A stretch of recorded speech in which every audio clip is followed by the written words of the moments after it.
So when did you that. discover, your passion for, the writing part of it, being an author, and then being a restaurant critic, and then this whole thing behind bourbon? I mean, maybe it's all kind of an evolution together, or maybe it's all separate events. I think a lot of it ties together. Part of it is my educational background. I have degrees in zoology and in music. There's another way to bring that in. Yeah, there's no bourbon there. Well, there sort of is, actually, because, of course, bourbon, a lot of the writing I do for Bourbon Plus magazine are science-based articles.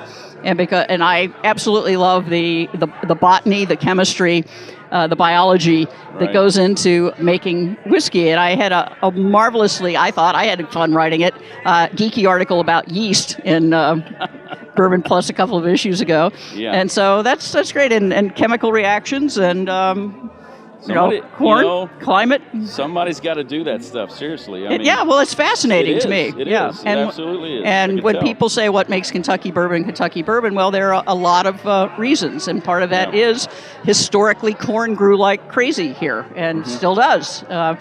Somebody told me a fascinating fact the other day. In fact, he's a farmer from Shelby County.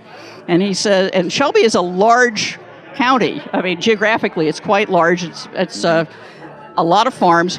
Now between, other than the private farm, the Jephthah Creed Distillery, which is on a family farm, every other corn producer in Shelby County, Kentucky, every kernel of their corn is bought up by either Diageo or Woodford Reserve.